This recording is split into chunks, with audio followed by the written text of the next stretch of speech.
So if you're looking for a portable mini projector that's great at streaming, I spent the last few weeks testing out the Nebula Mars 2, and it has great apps for Netflix, YouTube, and Amazon Prime Video. In this video, I'm going to go over all the features that the Nebula Mars 2 has and what I found it could do the best during my 4 weeks of testing. Look, there's two big things that I think the Mars 2 really has going for it. Projectors are usually a real pain to set up, and they're expensive. The Nebula Mars 2 has a 1-second autofocus. So all you need to do is just put it down, turn it on, and you're pretty much ready to watch a movie. It's perfect for an outdoor movie night because you're just pointing it at a wall or projection screen and you're pretty much ready to go.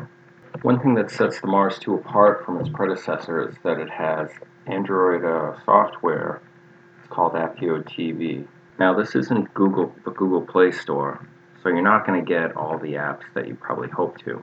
But the apps for Netflix, YouTube, Amazon Prime are really solid.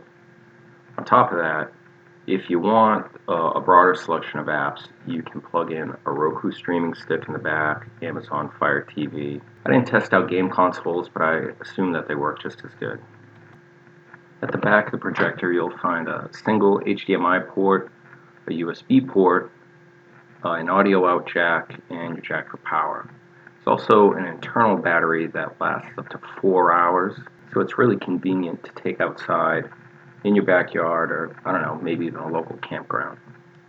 I ended up buying an OwlLens 120-inch projection screen for $30 on Amazon. And it was really a great addition because when you project onto a white screen like that, the image really pops. By the way, this projector is really intended for a dark room or nighttime viewing outdoors. It's not the type of projector you want to do a business meeting in a well-lighted room. It's 300 lumens, so it's just enough to give you a good picture as soon as dusk rolls around. The picture is 720p HD, and really I think for most people that's going to be good enough, especially if you're watching something outside. Hooking up the Roku streaming stick is really simple. You're just plugging in the streaming stick to the HDMI port, and if you want to use the USB port to power the stick, you just plug that into the adjoining port.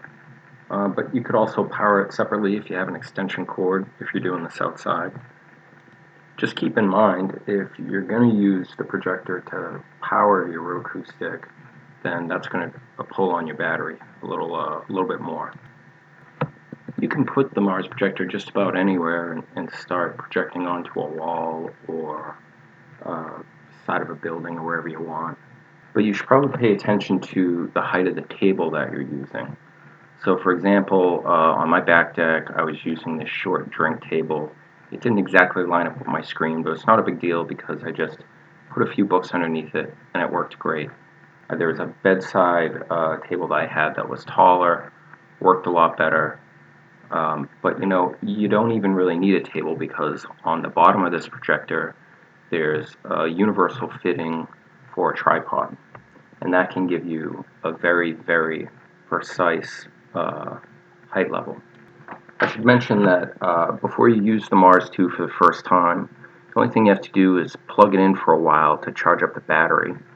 Just like with a lot of electronics that have an internal battery, you want to make sure you charge it up all the way for the first time before you use it. At the front of the projector, there's a line of these 4 pinhole-sized lights, and they'll glow to a solid white color to let you know when you're all charged up and ready to go. Once you're charged up, you can just grab that leather handle that's on the top. That's real handy for carrying it around, and go pick a spot to project a movie or some family photos or whatever you want.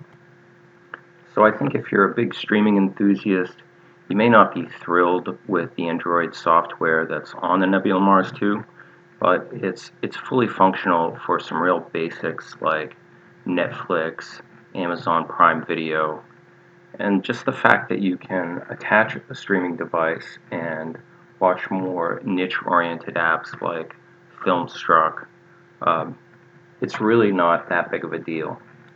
One of the neat surprises on the Aptio software was that it had Plex, and it worked pretty well with my Plex Pass and my Plex with Live TV. So I was able to watch some channels that I get with my TV antenna.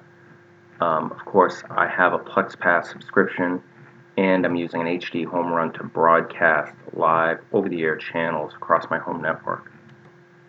As far as settings and preferences go, I couldn't imagine turning off the autofocus or keystone correction, but you can go into settings and do that in case you want to manually focus this projector for some reason. You can also rotate the projector's image by 180 degrees if you wanted to hang the Mars 2 from a ceiling. And you can set up the Mars 2 so that it can project from behind a screen, which I didn't try, but since it was mentioned in the instruction manual, I figured it was worth mentioning in the video too. One of the adjustments I made early on under settings was I turned off the audio for the keypad tone. I've never really been a fan of audio tones in general, so, it's up to you whether you want to keep that or not. The automatic sleep interval is really nice. You can set it to 5 minutes, 15 minutes, or 30 minutes. I kept mine at 15 minutes, and it's pretty handy because it's easy to leave on a projector like this and burn electricity when you don't really need to. There's some other more nuanced settings for the background that your projector shows when you're not showing a movie or TV show. You can also clear all the cache data stored on the projector, and you can set it up to check for regular software updates. Overall, the setup process was pretty easy and self-explanatory. So, you don't really need to be a tech-savvy person to get the Nebula Mars 2 and set it up and start watching movies. And the autofocus feature really makes it a very consumer-friendly device. So like I said, the app software, it's good. I wish it was a little bit better, but really it's a minor issue, and I really, really love this projector.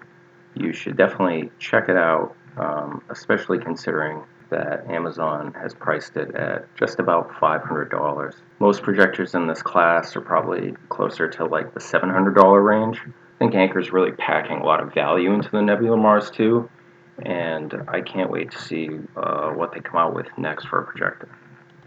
So I hope this review was helpful.